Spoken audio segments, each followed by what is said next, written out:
മോനെ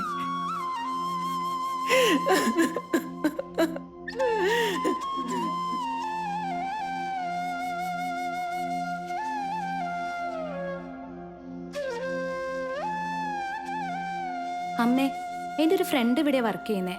ഞാൻ എപ്പോൾ ഇവിടെ വരുമ്പോഴും അമ്മ ഈ ബെഞ്ചിൽ കാണാറുണ്ട്. അമ്മയുടെ ആരാ ഇവിടെ? എൻ്റെ മോനാ. മോൻ എന്താ പറ്റിയത്?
എന്താ ചെയ്യേണ്ടതെന്ന് ഒരു പിടുത്തം കിട്ടുന്നില്ല.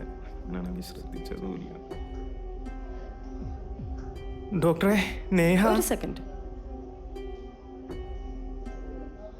നേഹ സ്റ്റേബിൾ ആണ്, കുഴപ്പമൊന്നുമില്ല. കുറച്ച് ബ്ലഡ് ലോസ് ഉണ്ടായിട്ടുണ്ട്. അതൊരു യൂണിറ്റ് കയറ്റി കഴിഞ്ഞാൽ കുഴപ്പമൊന്നുമില്ല, റൂമിലേക്ക് മാറ്റാം.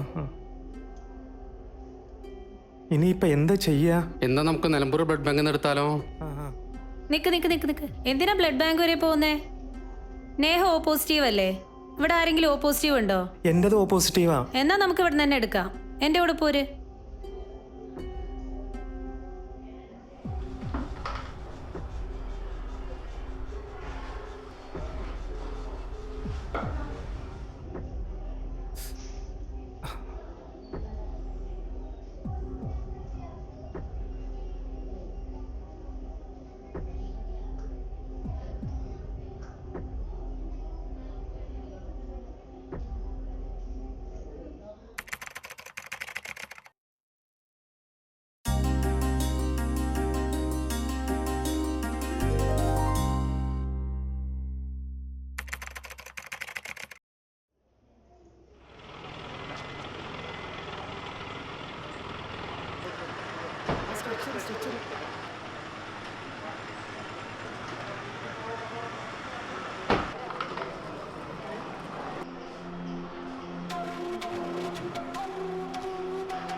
സിസ്റ്റേഴ്സ് ഈ പേഷ്യന്റിനെ വേഗം ഒന്ന് ഐസിലേക്ക് ഷിഫ്റ്റ് ചെയ്യൂ.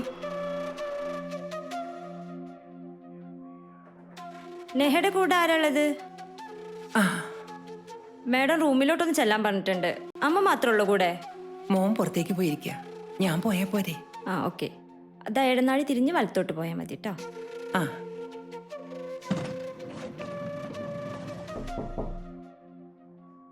നേഹയുടെ അമ്മയാ.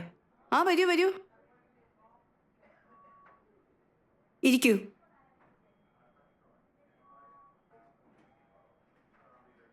ഞാൻ നെഹയുടെ ടെസ്റ്റ് റിപ്പോർട്ട്സ് ഒക്കെ ഒന്ന് നോക്കുമായിരുന്നു. അമ്മയുടെ കൂടെ? മോൻ പുറത്തേക്ക് പോയിരിക്കുക. അവളുടെ അച്ഛൻ അവളുടെ കുഞ്ഞുനാളിലേ പോയതാ. ഞാൻ ഒറ്റയ്ക്കാ മോളെ വളർത്തിയേ. ഡോക്ടർ എന്തുണ്ടെങ്കിലും എന്നോട് പറഞ്ഞോളൂ.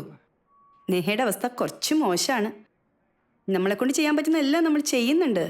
നെഹയ്ക്ക് എന്തെങ്കിലും വേറെ അസുഖങ്ങൾ ഈ അടുത്ത കാലത്തായിട്ട് പ്രത്യേകിച്ച് എന്തെങ്കിലും? അസുഖമായിട്ടൊന്നുമില്ല. കഴിഞ്ഞ മാസം ഒരു ആക്സിഡൻറ്റിൽ CK ഹോസ്പിറ്റലിൽ അഡ്മിറ്റായിരുന്നു. രക്തമൊക്കെ കയറ്റേണ്ടി വന്നു. മോൻ കൂടെ ഉണ്ടായിരുന്നുകൊണ്ട് അവൻ തന്നെ രക്തം കൊടുത്തേ. 2 ദിവസം കൊണ്ട് ഡിസ്ചാർജും ആയി. വേറെ അസുഖമൊന്നും ഉണ്ടായിട്ടില്ല. CK ഹോസ്പിറ്റലോ? അതെ. അതിന് അവിടെ ബ്ലഡ് ബാങ്ക് ഒന്നുമില്ലല്ലോ. മോൻ്റെ രക്തം അവൻ നേരിട്ട് കൊടുത്താന്നാ പറഞ്ഞ്. അവൻ അവളെന്ന് വെച്ച ജീവനാ.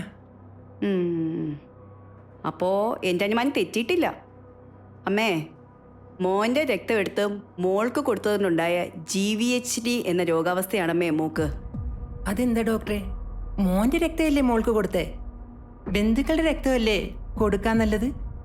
അത് നമ്മുടെ ഇടയിലുള്ള വലിയൊരു തെറ്റിദ്ധാരണയാണമ്മേ. ബന്ധുക്കളുടെ രക്തം, പ്രത്യേകിച്ച് അച്ഛൻ്റെ, അമ്മയുടെ, മക്കളുടെ, സഹോദരന്മാരുടെയൊക്കെ രക്തം കൊടുത്തു കഴിഞ്ഞാൽ ആ രക്തത്തിൽ ലിംഫോസൈറ്റ് എന്നൊരു കോശമുണ്ട്. ആ കോശം രോഗിയുടെ ശരീരത്തിൽ നിന്ന് വളരുകയും രോഗിയെ തന്നെ നശിപ്പിക്കുകയും ചെയ്യും. ഇതിനെയാണ് നമ്മൾ ഗ്രാഫ്റ്റ് വേഴ്സസ് ഹോസ്റ്റ് ഡിസീസ് അഥവാ GVHD എന്ന് പറയുന്നത്. വളരെ വിരളമായിട്ട് മാത്രം സംഭവിക്കുന്ന ഒരു കാര്യമാണ്.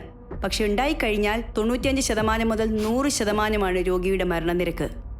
അതുകൊണ്ടാണ് നമ്മൾ എപ്പോഴും ഈ രക്തത്തിന് ആവശ്യം വരുമ്പോൾ ഏതെങ്കിലും അംഗീകൃത രക്തബാങ്കിൽ നിന്നോ അവരുടെ സ്റ്റോറേജ് യൂണിറ്റുകളിൽ നിന്നോ മാത്രമേ രക്തം എടുക്കാവുള്ളൂ എന്ന് പറയുന്നത്. അതുമാത്രമല്ല, അമ്മയ്ക്കറിയില്ലേ, രക്തത്തിലൂടെ പകരുന്ന കുറേ അസുഖങ്ങളുണ്ട്. HIV, മഞ്ഞപ്പിത്തം B, മഞ്ഞപ്പിത്തം C, മലേറിയ, സിഫിലിസ്. ഇതിൻ്റെ ഒക്കെ പരിശോധന നടത്തി സുരക്ഷിതമായ രക്തമാണ് രക്തബാങ്കുകളിൽ സൂക്ഷിക്കുന്നത്. അമ്മയുടെ ഈ അവസ്ഥയിൽ പറയുന്നത് അമ്മയ്ക്ക് വിഷമമുണ്ടാക്കുമെന്ന് എനിക്കറിയാം. പക്ഷേ മകൻ്റെ രക്തം എടുത്ത് മകൾക്ക് കൊടുക്കുന്നതിന് പകരം ഏതെങ്കിലും രക്തബാങ്കിൽ നിന്നോ സ്റ്റോറേജ് യൂണിറ്റിൽ നിന്നുള്ള രക്തം അവൾക്ക് കൊടുത്തിരുന്നെങ്കിൽ ഇന്ന് ഈ അവസ്ഥ നമുക്ക് തടയായിരുന്നു. അമ്മ വിഷമിക്കണ്ട. അമ്മയെ വിഷമിപ്പിക്കാൻ വേണ്ടി പറഞ്ഞതല്ല. നമ്മളെ കൊണ്ട് ചെയ്യാൻ പറ്റുന്ന എല്ലാം നമ്മൾ ചെയ്യും.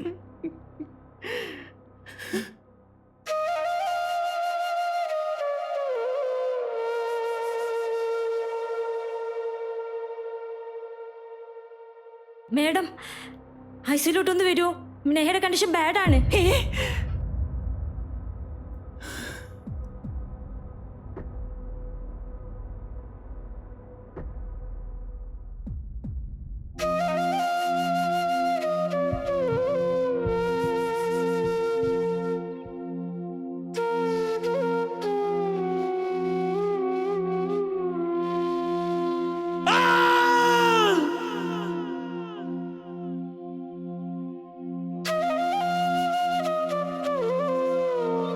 അജ്ഞത കൊണ്ട് എത്രയോ മാതാപിതാക്കൾക്ക് മക്കളെ നഷ്ടപ്പെട്ടിട്ടുണ്ടാവാം.